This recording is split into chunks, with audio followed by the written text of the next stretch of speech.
I was asked to come here and speak. I'm going to go straight into this.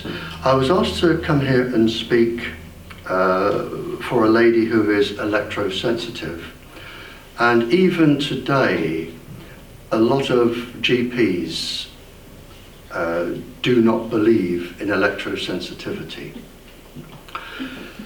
As it happens, there are around 4,500 biological structures in an adult. And any of those structures can be influenced by microwaves. And of course, all communications use microwaves. I've been studying and into microwaves since 1959.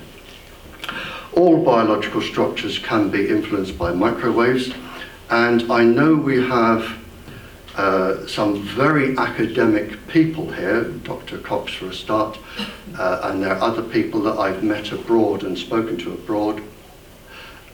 And we have people here who probably despised science at school and still do.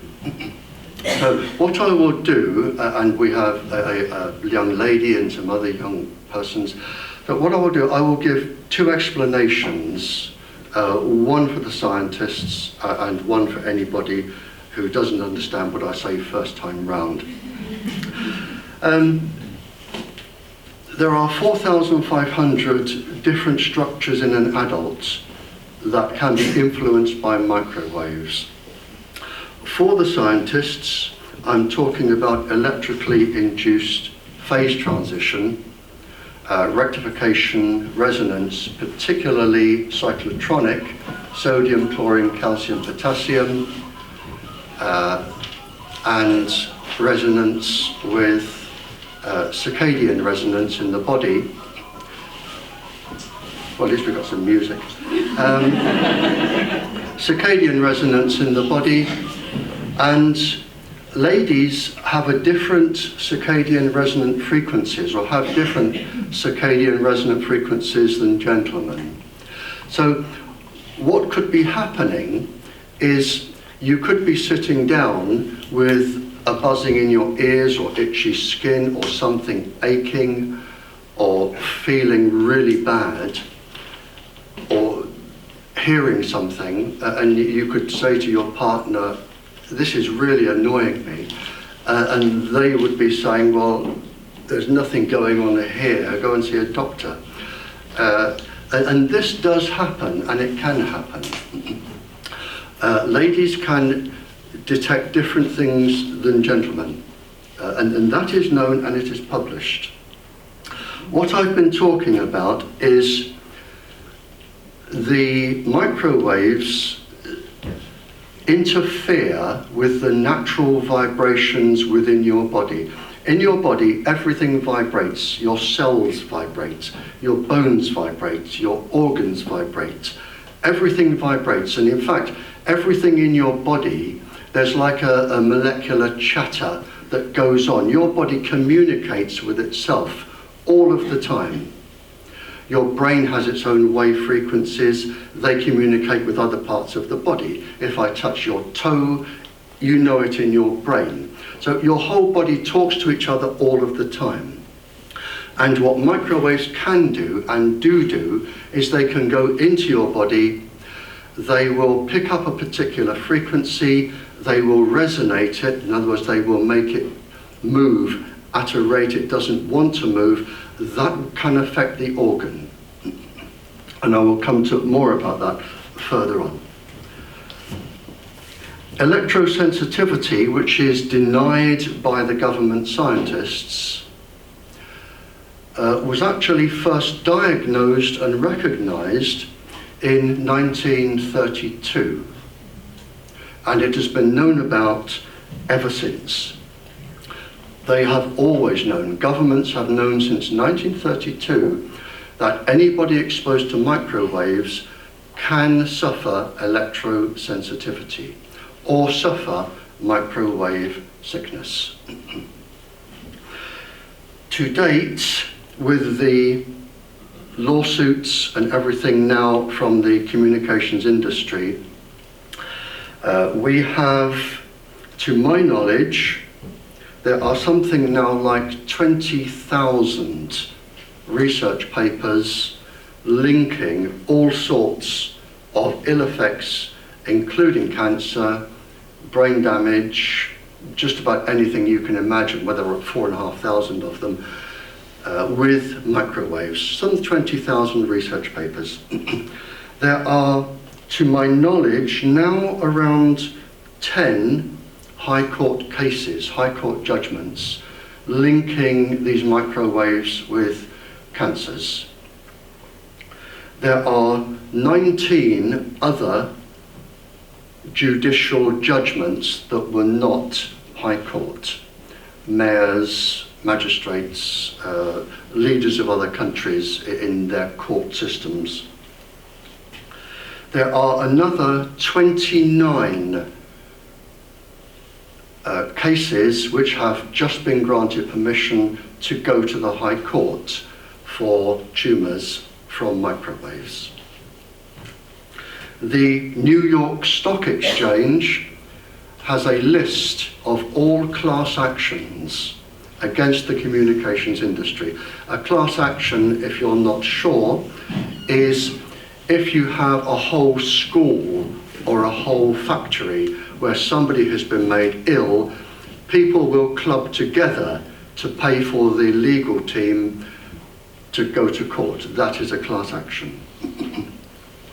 It has been given in one court case that if you use a cell phone for 5 hours a day for 10 years, you have a, I'll just get my figures right here, you have there is a greater chance if you use one, sorry I'm getting my figures mixed up, for 5 hours a day for 10 years, your chances of developing cancer are greater than had you survived the atomic bomb in Japan in 1945. Greater. The world, I'll get the title right here for you. The International Agency for Research on Cancer, which is the world governing body on cancer, has said that if you use a cell phone, and it works out to 27 minutes a day for 10 years, 27 minutes a day for 10 years, you have a 40% chance of developing cancer. That is a cumulative. In other words, 5 minutes here, 10 minutes there, 2 minutes here. That's a cumulative. 27 minutes a day, 40% chance of cancer. But the figures I've given you now are for adults, not children. Children have different electrical properties in their body. Their bodies are more moist. Their bones are soft. Microwaves do much, much more damage in children. And at a rough estimate, I would scale that down for a child to about 7 minutes a day for 2.5 years. And I would suggest that a child that uses a cell phone for 2.5 years, 7 minutes a day-ish, probably has more chance of developing cancer than not.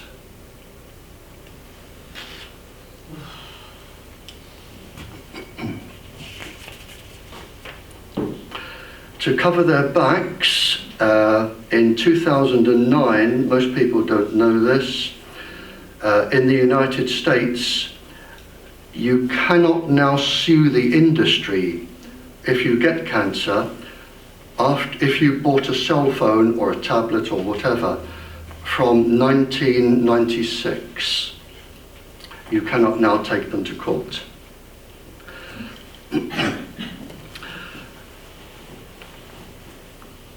last year I was invited to give a talk, the annual lecture to the Irish Doctors Association. And they said, "Barry, will you come and speak to us?" Yes. "We want you to talk about one thing and one thing only, okay? The effect of microwaves on the ovaries in young ladies for pregnancy, okay?" So I went to the Irish Doctors Association, I did my research, and I gave the lecture. It appeared, a part of it's on the internet, it appeared in a science journal. Here, this was, this time last year, this is, the picture is in the science journal. It's in with an article by, with due respect to the academics here, a person who I consider to be probably the cleverest in the world, Professor Yuri Grigoriev of the Russian Federation of Nuclear Science. It's in with his article.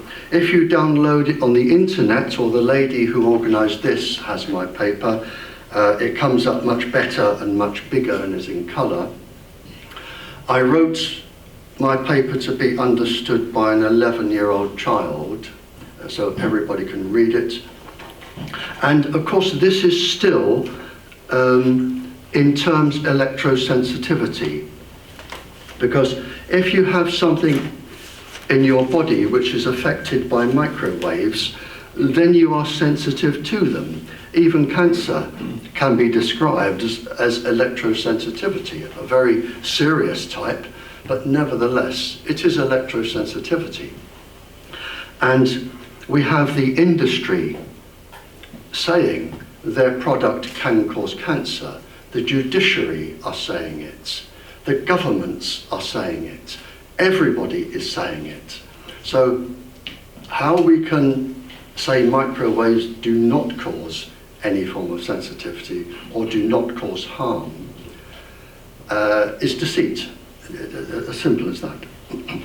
Now, I'd like to explain this drawing that I've done. Well, in fact, I didn't do it, to be honest. I drew it, and a child actually put it on a computer for me. I don't have a computer and I don't use them. But I think it was about a 12-year-old boy put it on for me.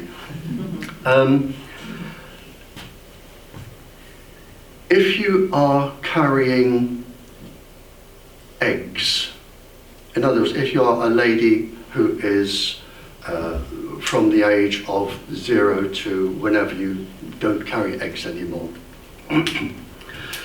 the 400,000 eggs in your ovaries, they do not have the defense mechanisms that other cells in your body do. For the scientists, doctors here, I'm talking about protein 53 and the nuclear core complex. You have, most of the cells in your body, you have a defense mechanism which we developed when we were living in caves against electrical storms. So that if we were subjected to some form of electromagnetic wave, our cells would leap into action, repair and defend our bodies. But in your ovaries, the ovarian follicles, the 400,000 little follicles which could develop to become an embryo, they do not have this protection. So if you are a schoolgirl or a teacher where you are sitting in front of Wi-Fi, or you work with Wi-Fi, you are irradiating your ovaries for as long as you're sitting there, and the microwaves can cause genetic damage to your ovarian follicles. if you cause genetic damage to your ovarian follicles, for the scientists I'm talking about mitochondrial damage, that is irreparable. In other words, if you have a child who is born with a genetic damage, then when that child grows up, its child will have the same genetic damage, and its child, and its child. You're actually talking about the whole of the family line.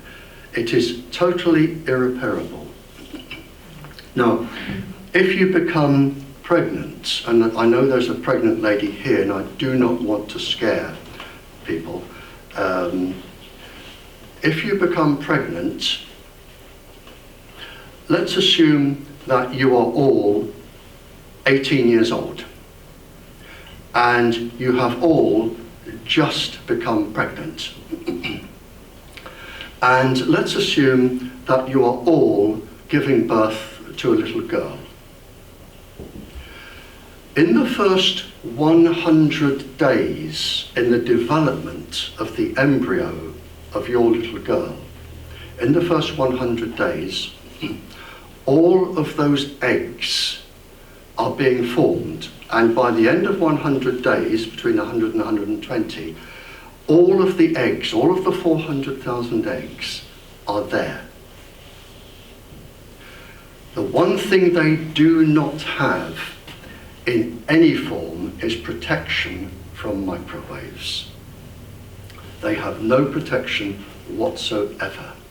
And I was a teacher for many years, and I've worked with many students. Some of my students in my A-level classes were pregnant.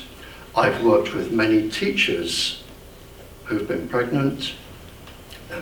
And you're subjecting your embryo to microwave bombardment continuously.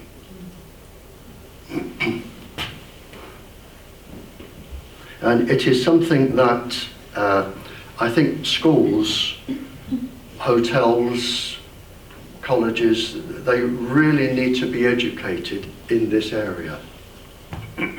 Now, it was found that during the Cold War, a part of my job during the Cold War, when spies were captured, a part of my job was to talk to the captured spies. Although I will say in my defense, I've never used torture or humiliation or pain. We always talked over a nice cup of tea.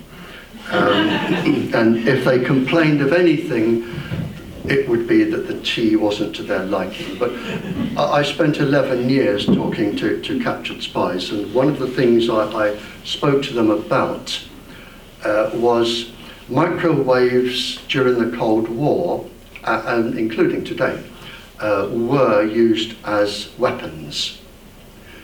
They were used as weapons to deliberately give people cancer, to deliberately interfere with their brain waves, to deliberately cause pain, and many different frequencies were designed specifically to do this.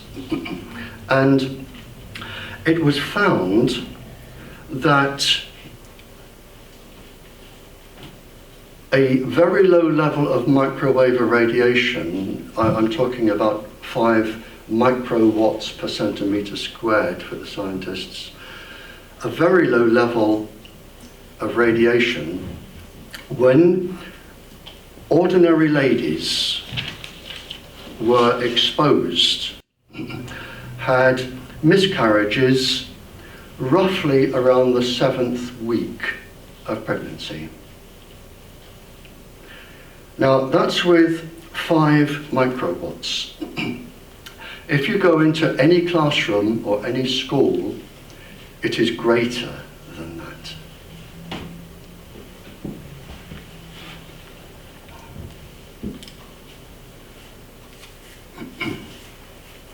Oops.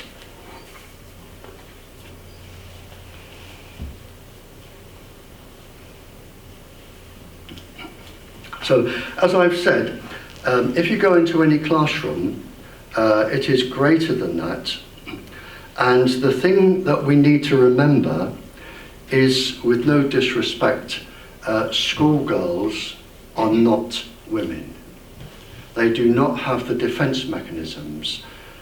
Their bodies absorb more microwaves because they are smaller.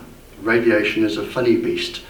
It starts with the smallest, where they absorb most, because they are nearer the size of the wavelength.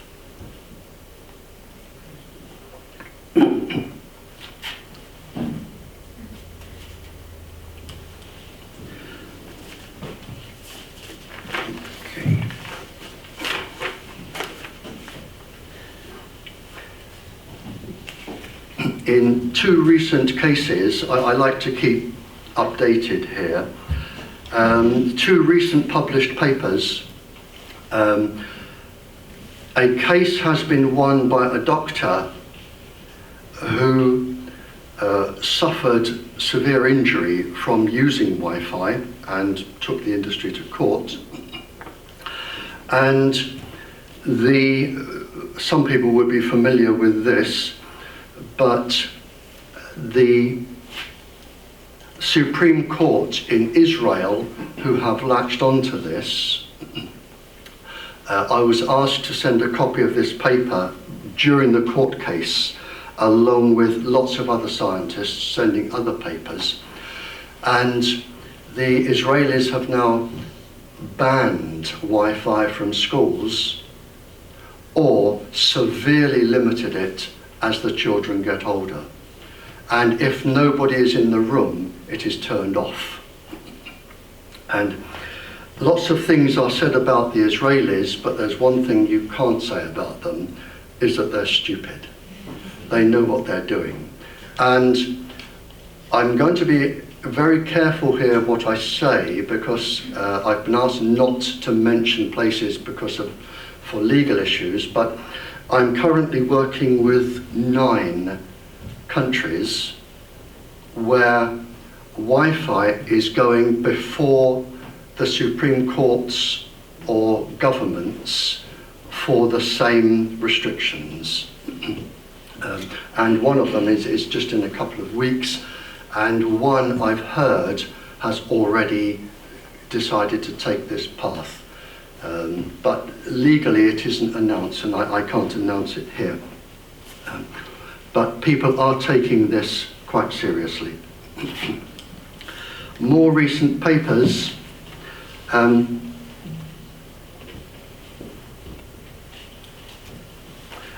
Before I just go on to these, the electrical conductivity of children is different, and research papers have demonstrated that a child, because of its electrical conductivity, can absorb 10% more radiation than an adult. So instead of 47%, we are now up to 57%. From there, it has also been published that the DNA structure of children can also be damaged 10 times more easily from radiation than adults. We're now from 57% to 67% for school children.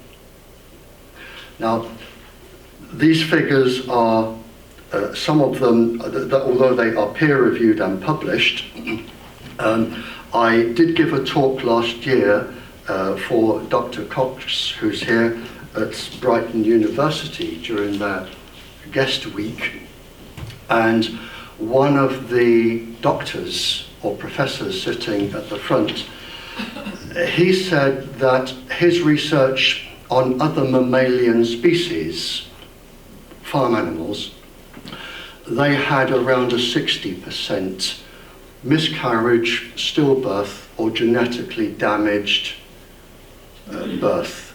So we're looking for school children around 60%. Miscarriage, stillbirth, or genetically damaged child. But this isn't now, because the school children are school children, and it is their eggs being affected. So it is not until the embryo is delivered, the embryo grows up, and then the embryo becomes pregnant. That is where the damage is going to come. So we're actually looking 25 years hence. It's not us that's going to suffer, it is your grandchildren. That is where the big damage is going to come out. Because it is the eggs in the ovary, in the embryo, which is damaged. And it's not until the embryo is born, grows up, becomes pregnant, that is where the damage is going to show. But we're looking probably around 60%.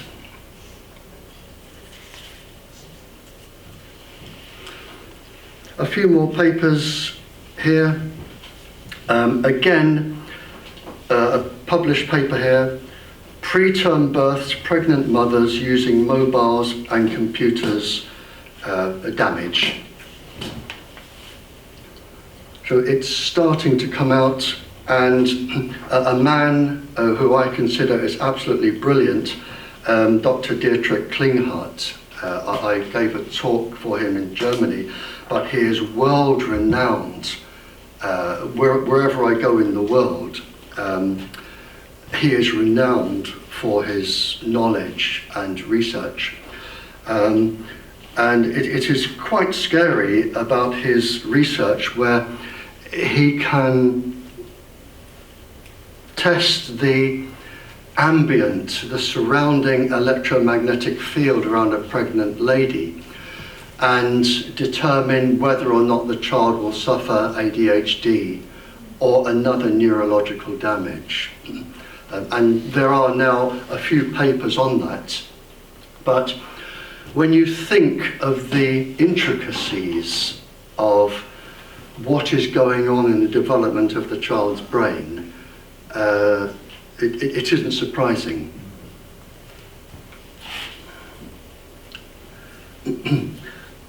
Another problem with young children is suicide, and I can't go too much into the effect the microwaves have on the brain because it's immensely complex and lengthy. But I was invited to give a talk as an example of this. I was invited to give a talk to a city council in Wales. They wanted to put up lots and lots of transmitters. And I looked at the hills, and I looked at the topography of the land and how the microwaves reflect. And in the brand new council chamber, when I was speaking, I said, if you put up these transmitters, you will have more suicides than you know what to do with. Again, for the scientists, I'm talking about the very delicate balance between the ventral pallidum and the frontal cortex. I said you will have more suicides than you know what to do with. The government scientist there laughed and even came and patted me on the back as if I were about 3. The head of the council laughed and they went out laughing. The place was Bridgend, and within 18 months, and they put it down to the fact that it was unexplainable. But it's on record that I said this would happen.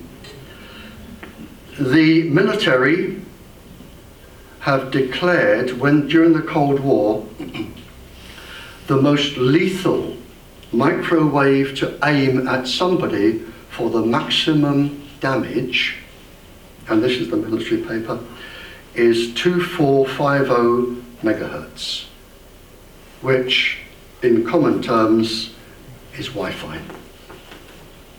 It is known as the most lethal wavelength there is for causing harm. We now have it, we have these wireless places, hotels go wireless, trains are wireless, everybody can sit down and use their Wi-Fis. On a train, it was measured at 6,800% above the safety level on a train. Now, if you imagine hotels and other places, now if you hop on a train and hop off, okay, your body will probably recover, but conductors and drivers can't hop on and hop off. And hotel staff are there on enormously long shifts, and other people. 6,800 times above. One thing that is worrying people now is 4G. There is not a single safety test carried out on 4G. And it has already been written, and again, this is a military paper, that when you have all of these different functions that these things do, all of these waves come together and they form very complicated waveforms.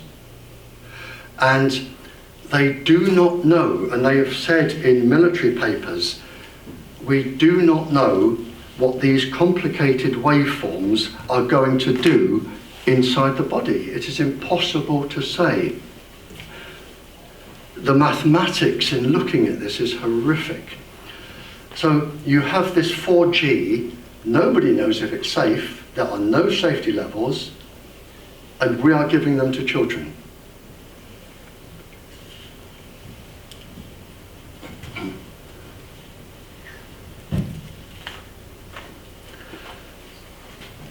I said that all of this was known before. In 1976, when the popularity of this was being discovered by government scientists, the United States government sent a document to all Western governments, including us, and other major countries around the world. And what they specifically said was, we want you to lie to the people in your country. We want you to mislead them about the effects of microwaves and the 4,500 different neurological and physiological effects it can cause. And there are two reasons we want you to do this. The first is because if they realize the truth, it will affect industrial profit. And secondly, it will affect military function.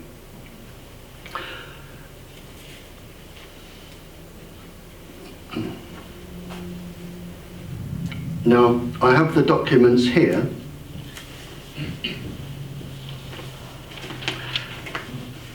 This is the original document here, Defense Intelligence Agency, and what they say here is basically lie to the people because it will affect industrial profit and military function, but they also stress that the particular waves then that could cause heart seizure and neurological damage, as well as the other 4,500 problems. The military function is an interesting one, because with the frequencies the military use, and they write here, it says you can develop severe neuropathological symptoms, die, or become seriously impaired neurologically if you are in the military using all of these things. Now,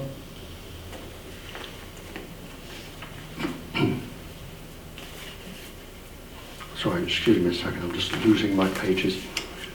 There it is.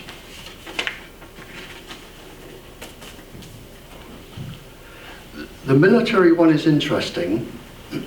We have a Royal Marine doing life for shooting somebody in Afghanistan.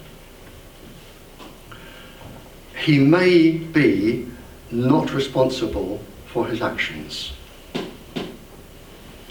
He is the 8th person that has come to my attention, the 8th, where a trained person, trained to behave in stressful situations, has acted out of character and done something like kill somebody. He is the 8th in the last couple of years. In each case, I've written to the government and said, these are your documents, they are using your equipment, you say it can cause severe neurological disorder. If we test him with these frequencies and it shows in his brain that he is affected by this, in other words, sensitive to electromagnetic fields or electrosensitive, he could be tested and freed within a day and put back to his unit. They refused to do it. In all 8 cases, the governments have refused to do it, and his legal team has shut down.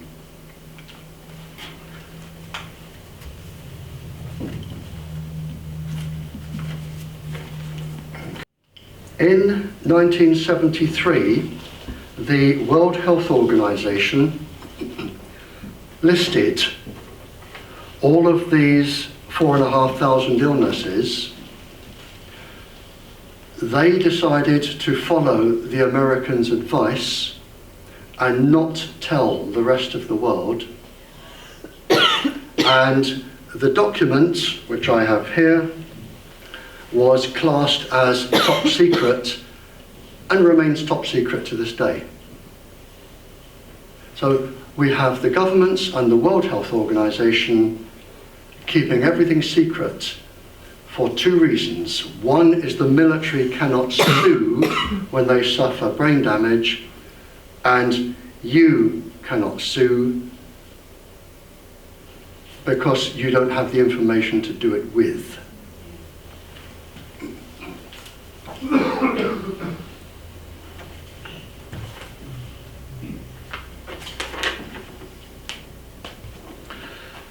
The government have written in their various meetings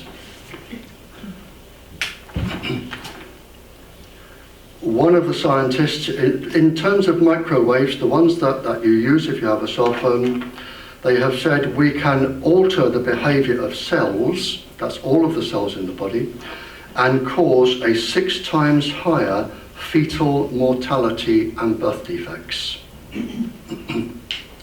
The telecommunications industry have said it can be concluded that electromagnetic fields with frequencies in the mobile telecommunications range do play a role in the development of cancer.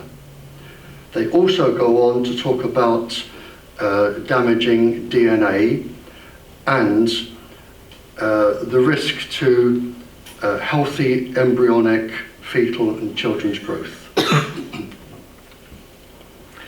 Another statement made by the government is said that you can suffer one of the most common symptoms: blood disorders, heart problems, psychiatric symptoms, menstrual disorders. Now, in order to appease the United States and prevent you going to court if you did discover all of this and develop cancer, the International Commission for Non-Ionizing Radiation Protection, in other words, Europe, they decided to set a safety level that was so relaxed that it would be impossible for anybody within Europe to take this industry to court. And that is imposed still today. We still have that same safety level today across the UK and most of Europe. And what it is that if you do not feel too warm after 6 minutes, then whatever you are using is deemed safe. So if you did get a tumour or have a miscarriage or whatever, and you say to the industry, I'm taking you to court, they will say, go ahead, enjoy yourself. Did you feel too warm after 6 minutes? No, that's it, we're finished. That's it, and that is still in force today across Europe, which is amazing. But the same organisation, in a secret document, actually wrote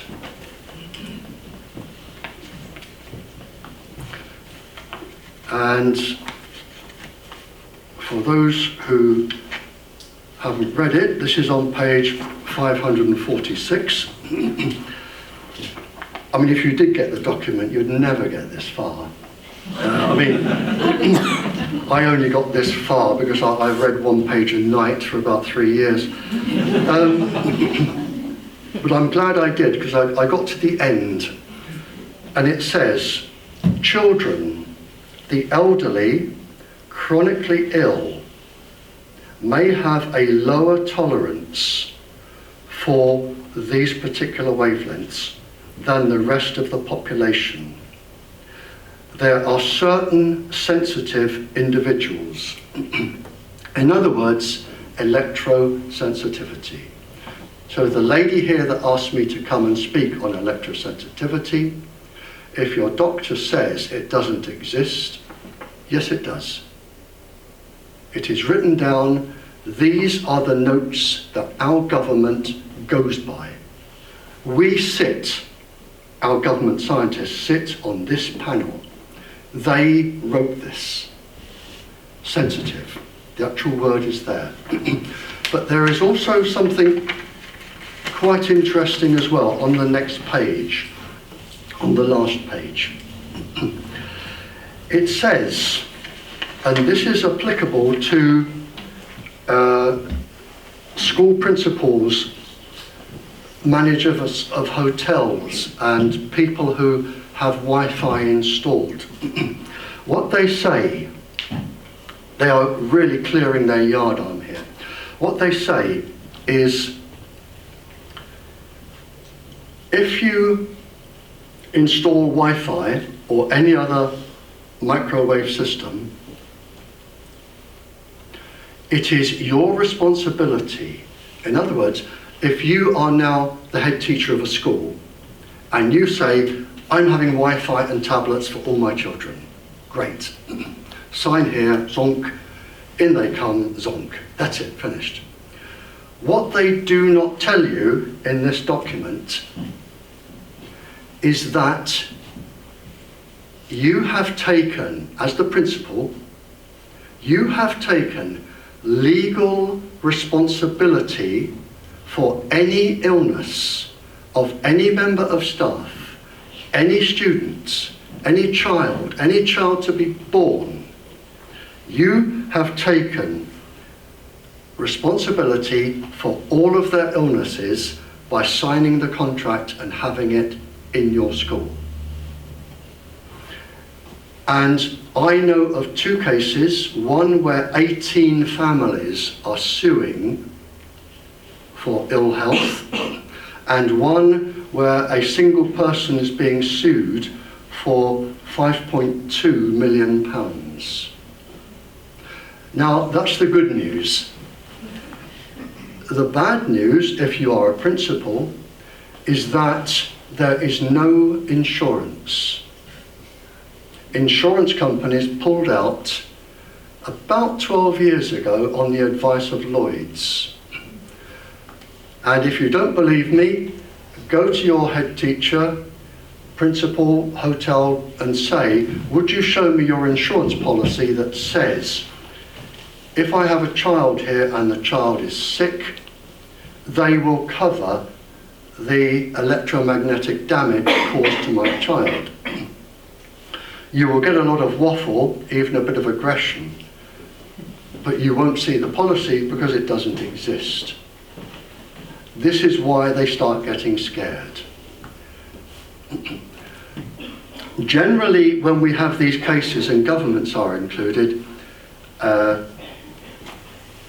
if you have been lied to, then you can get out of the contract. And we are using this in various countries now, where governments have been lied to. Now, if you're sitting there thinking, poor old man, mad as a box of frogs, no government would ever, ever harm its pregnant ladies or children. Those of you who can think back, think about smoking, asbestos, bovine spongiform encephalopathy, BSE in other words, lead in petrol, experiments on the 20,000 servicemen who are still dying to this day from it, thalidomide, Agent Orange sprayed over crops, and the most recent one, swine flu, causing narcolepsy. Most of those, they knew beforehand, especially lead in petrol and smoking. They knew before they even started it was going to cause lung damage, damage to other health in children, stillbirths, miscarriages. They knew it. And they fought it, the industry fought it for 20, 30, 40 years until it couldn't be fought anymore. In other words, the industry was protected by government to protect its profits. Exactly the same with what we're doing now.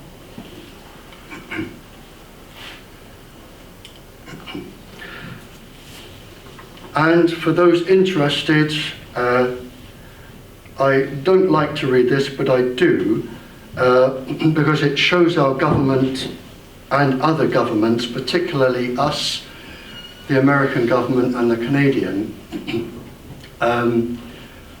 we have all experimented on people without their knowledge, and in the last 50 years, in my knowledge, I have listed the experiments that they have titled, and I'm not talking about picking a few people here to experiment on them. We're talking about experimenting on people until they die or end up in a psychiatric hospital for life.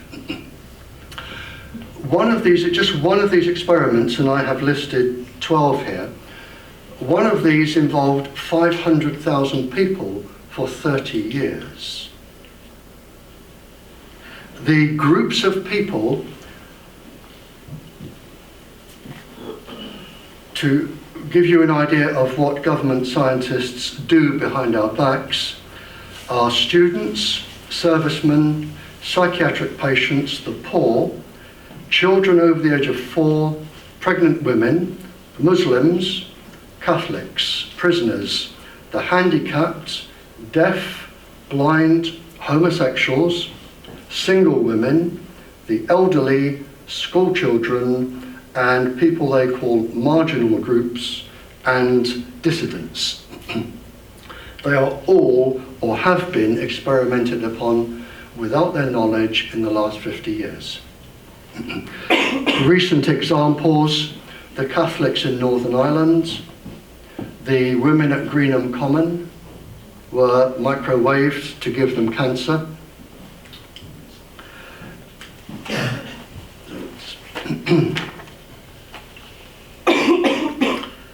Okay. Right, okay, I've covered all of that. Now, I'm coming back to children, why children are particularly susceptible. Microwaves affect what is known as protein synthesis. In other words, the development and growth of the body. The development and growth of the body.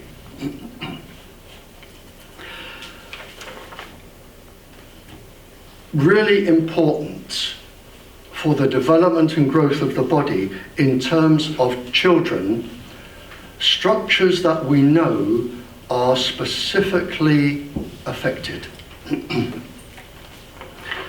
In children, the blood-brain barrier, which is a net around the brain, it keeps anything the brain doesn't want in, like toxins, it keeps them out, and it keeps everything that should be in the brain in. You don't just have it around the brain, you actually have one across your thoracic chest and around your gut. But it takes 18 months to develop. Now, if you are pregnant or you expose a child in the first 18 months, that is known to be damaged. For the scientists, I'm talking about the astrocytes, amyloid beta. It is damaged and it doesn't work properly. So if you expose a child in the first 18 months to microwaves, then you are risking the blood-brain barrier. The myelin sheath around our nerves, in other words, the insulating, it's 122 layers of insulating fat. It takes 22 years to develop. If you use cell phones, children are exposed, they risk having this myelin sheath permanently damaged. The child's immune system takes 18 years to develop. Again, they have soft bones. A lot of the immune system is developed within the bones in the blood cells. They are particularly wet, and microwaves go into the bones and cause their damage because microwaves are attracted to water. It's how microwave ovens work. The bones themselves are known to change their density, their thickness, and their ability to function. Bones take 28 years to develop. So for 28 years, any child exposed is going to suffer some form of bone damage. So we have all of these things.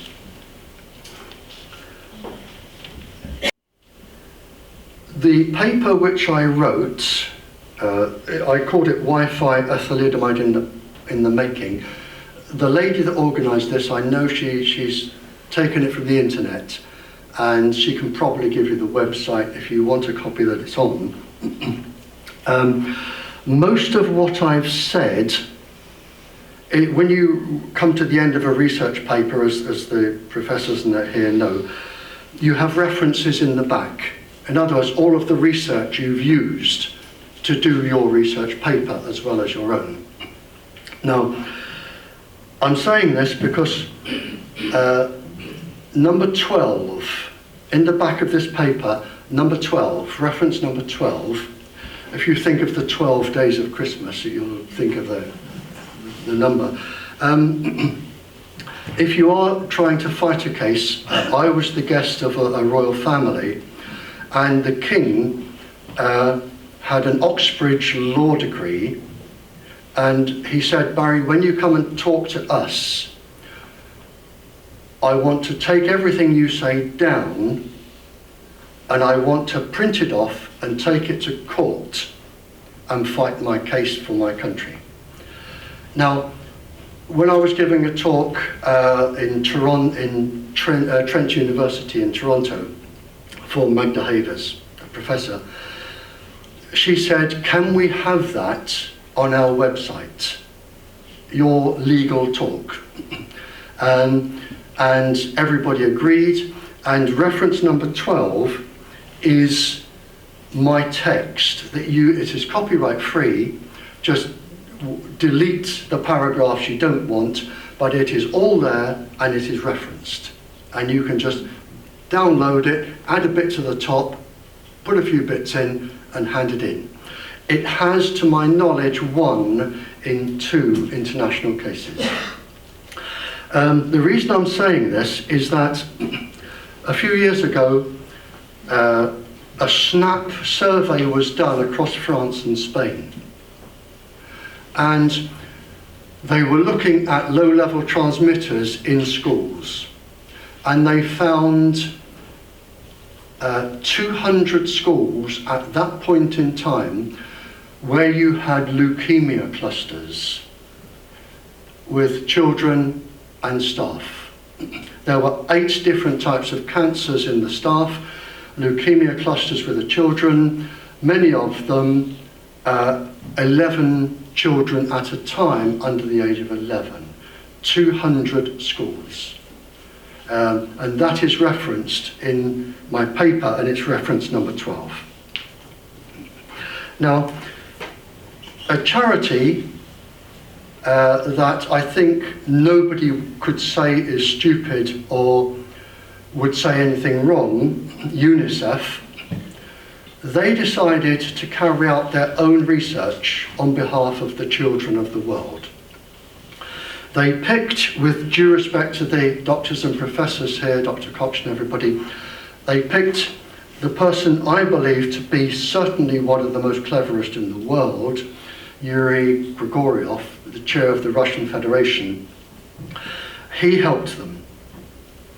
And after their extensive research, they decided that microwaves could cause an 85% increase in the nervous system of children, an 85% disorder in the nervous system of children, a 36% increase in epilepsy, an 11% increase in mental retardation, not a phrase I would have used, and an 82% increase in blood immune disorders with risk to the fetus. And that's from UNICEF. Now, they don't tell lies. So there is no doubt that we are headed for a severe problem in the future.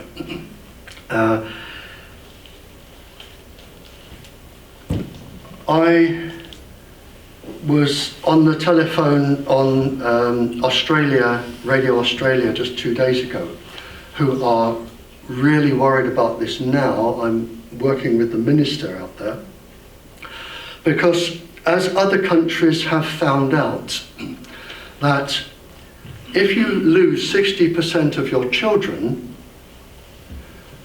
per generation, or even 50% per generation, in the lifetime of one person, 60 years, the mathematics is relatively simple. You will be down to just 1/8 of your healthy children's population. And countries have suddenly logged on to this. In 60 years, you will be down to 1/8 of your healthy children's population. And these are government figures, not mine. And now they are realizing you cannot sustain a country with only 1/8 of your healthy children.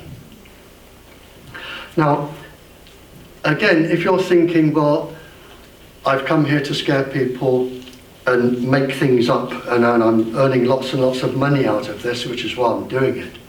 I work for free. I've always worked for free for 20 years. I don't accept gifts, and all of my expenses are on receipts and are checkable. I make nothing at all, not a penny. There are people, though, who agree with me.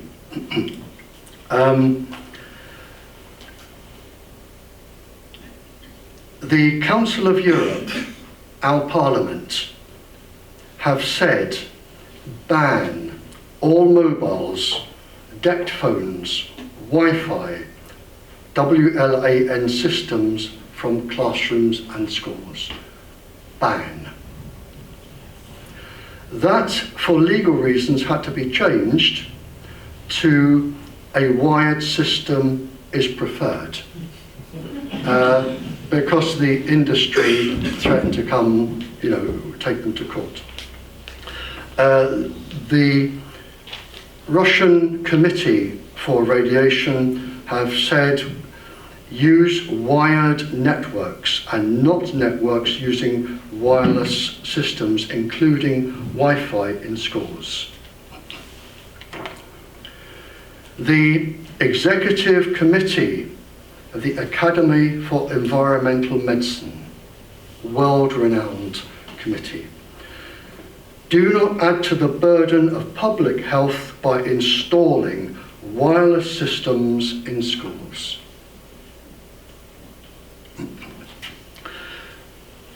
60,000 paediatricians. 60,000.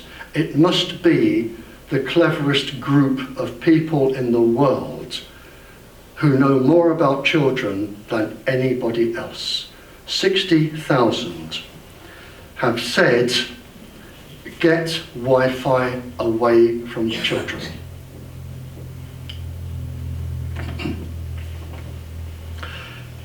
Their exact words, low-level microwave irradiation from children and pregnant women.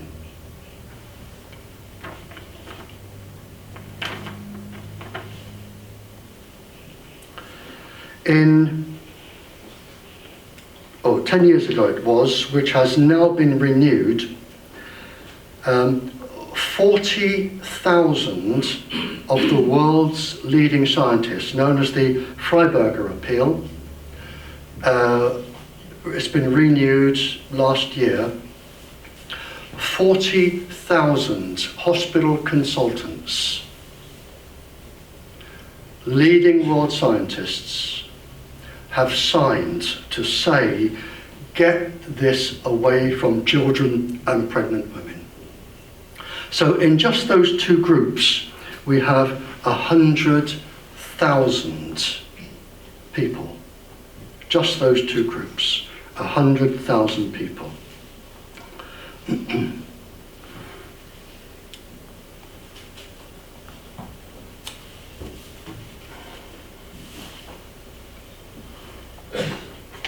Okay, I've covered that, I've covered that.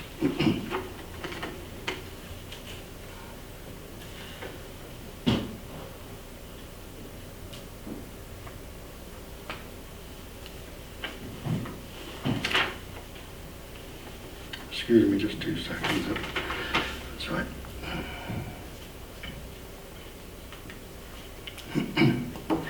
Now,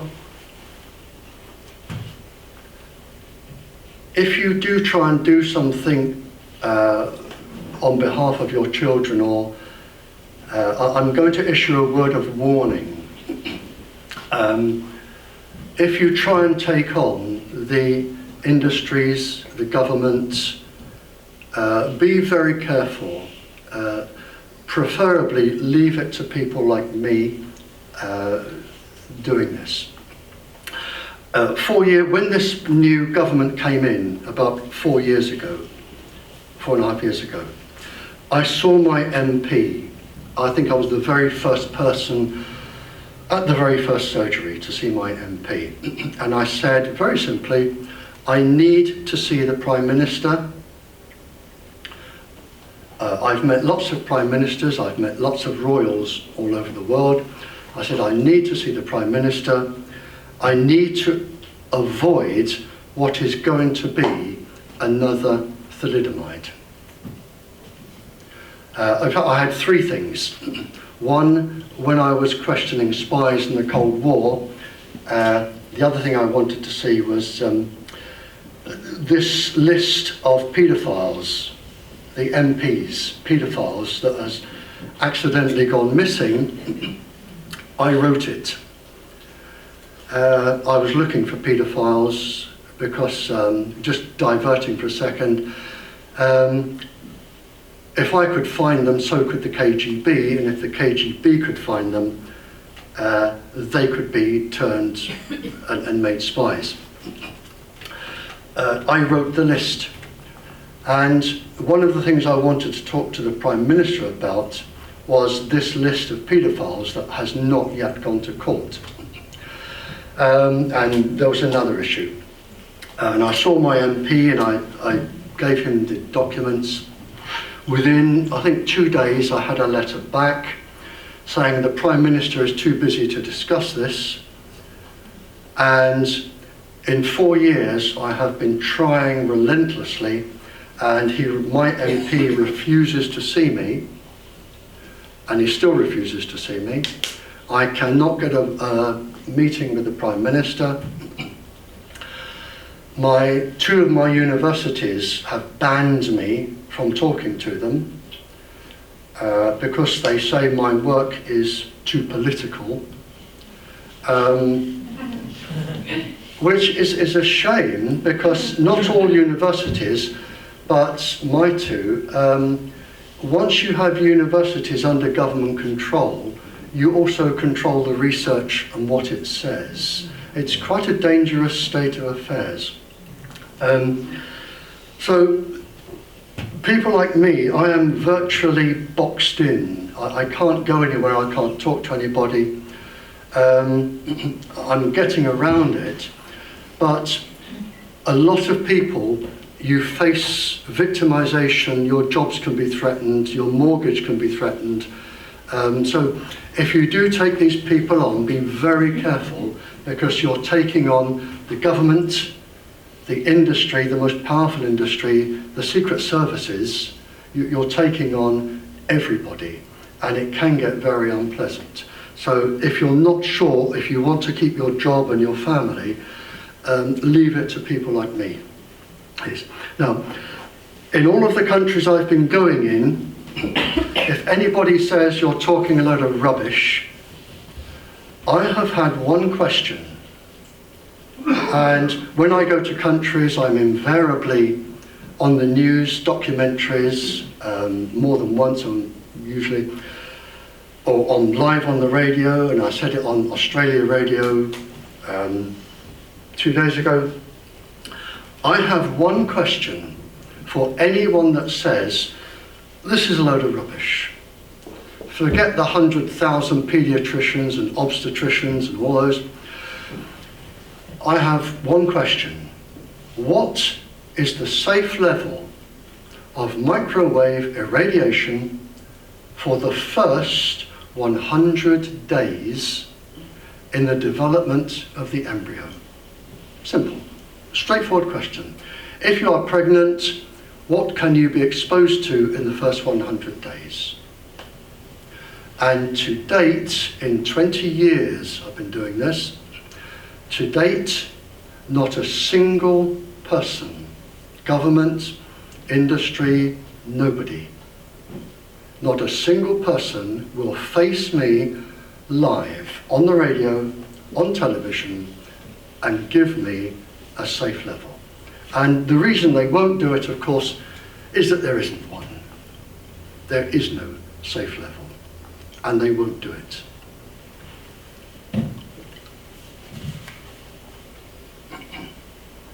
Since I wrote this paper, three of what I consider to be the most cleverest people on the planet, with their university research departments in Athens University, the United States and Sweden, they combined to write their own paper, and again they say everything I have already said, with one difference. With the new pulse systems, when I said 4G is particularly dangerous because they don't know what it's doing. At the beginning I said 47% of pregnant women had miscarriages in the 7th week with 5 units of microwave irradiation. With the new pulse frequencies, they have now brought it down to 1 unit. 1. You are way, way above that in hotels, classrooms, everywhere. They have brought it down to 1 unit. I've referenced their paper here.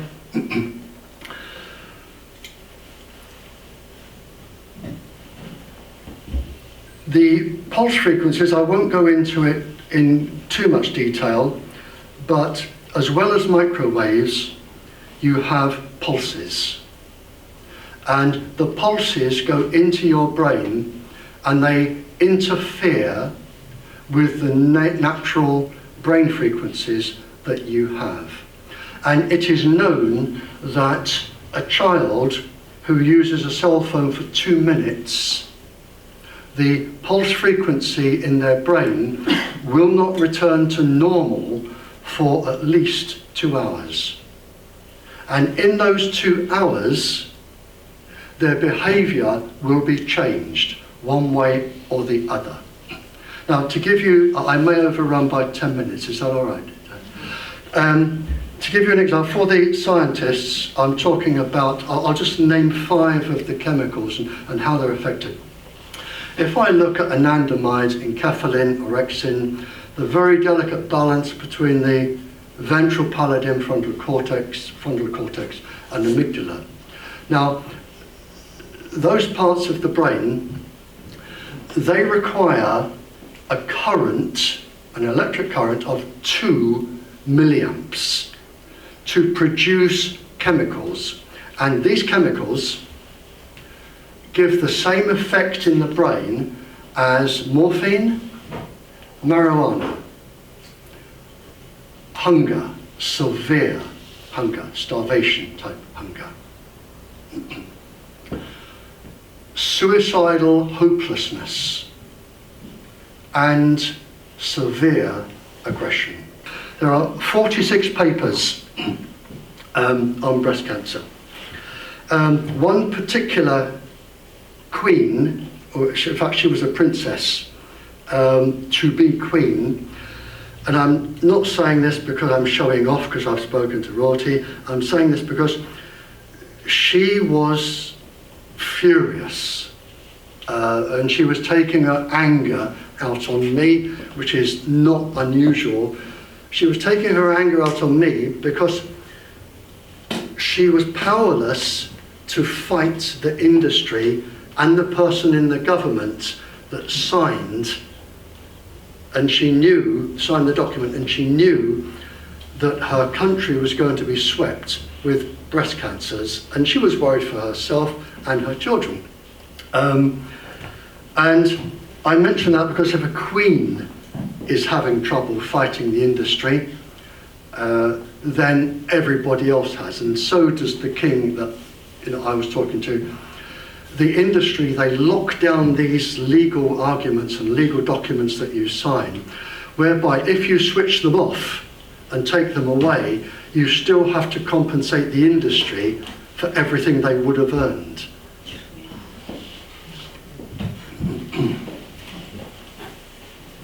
Now, I said at the beginning about children, some of the documents coming in, and I'll finish in just a few minutes and we'll stop,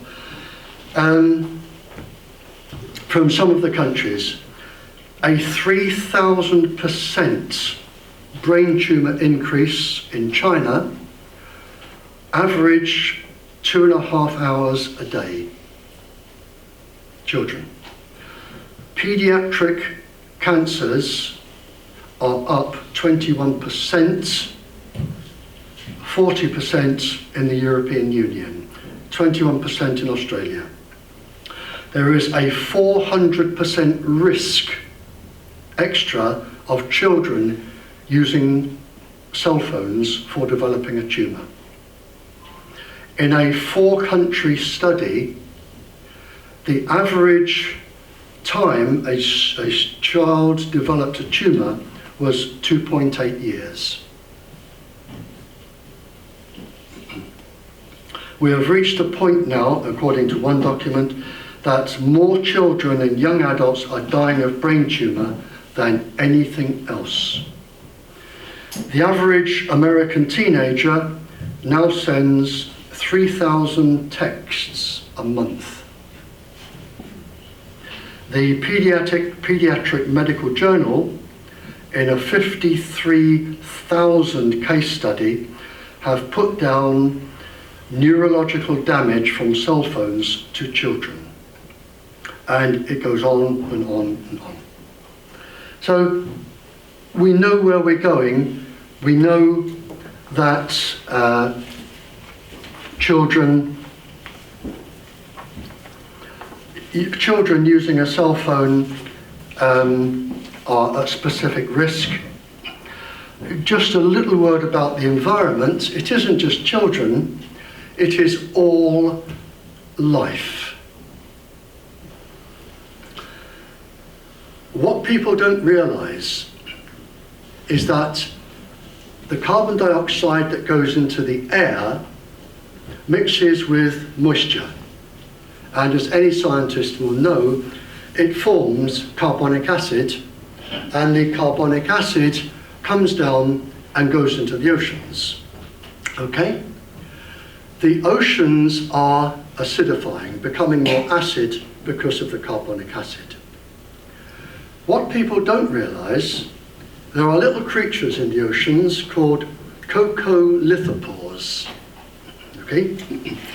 Coccolithophores go around, I would imagine, doing everything that coccolithophores enjoy doing and playing with and getting on with their lives. There is one thing they do not like. They do not like their acidic environment to go up at all.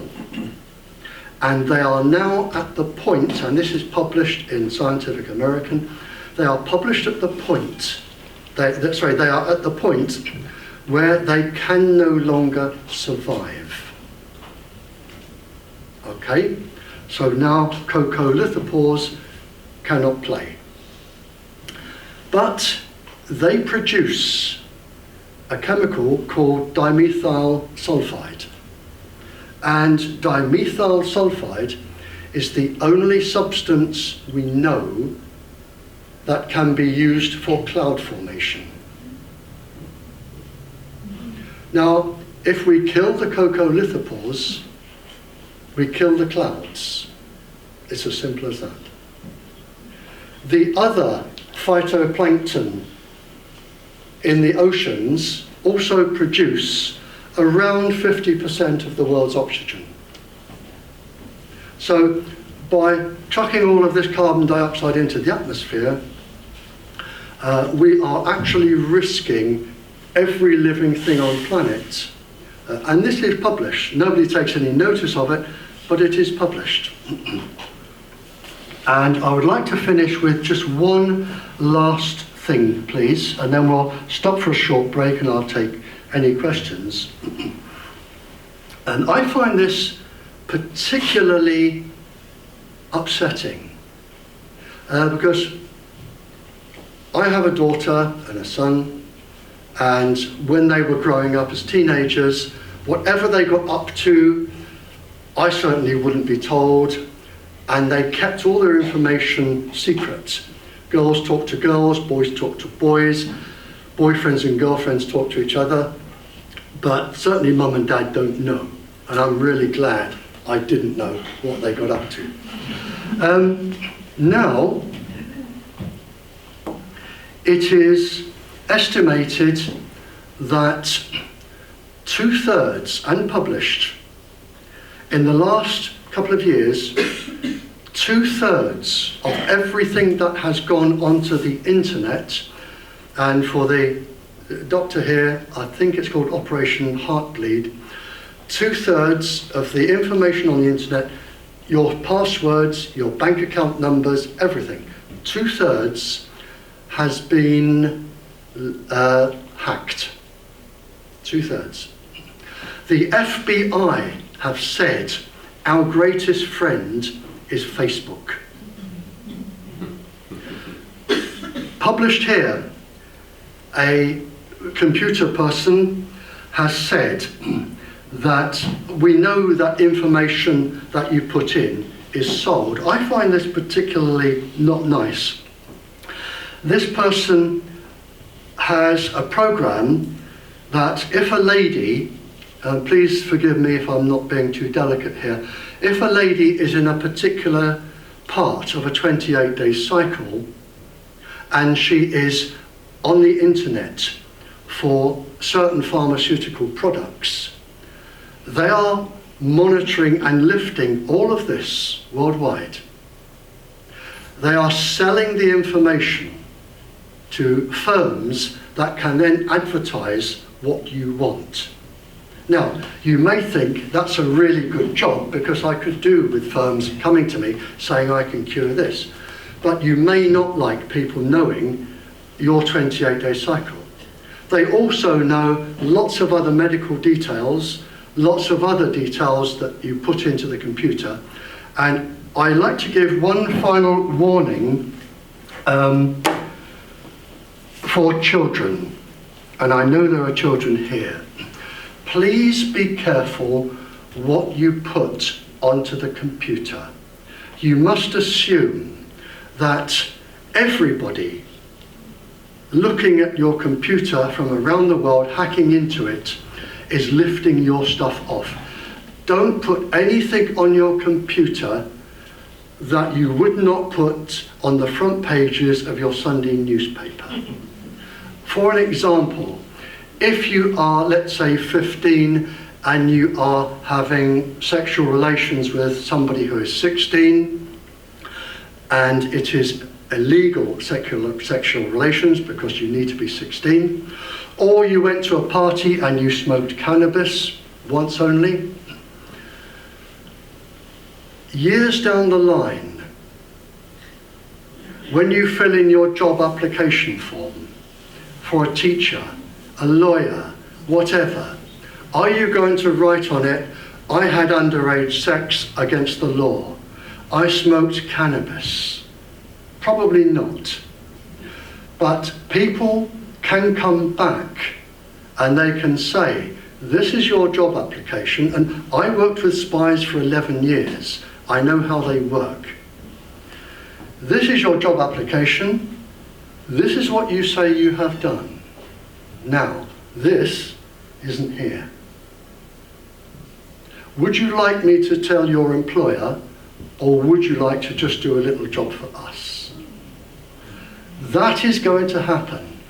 Please, if you are a school child or you are putting stuff on, don't put anything on that you would not want anybody to read.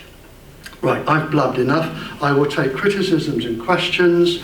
Anybody wants the loo or whatever, and then we'll come back to questions. Thank you.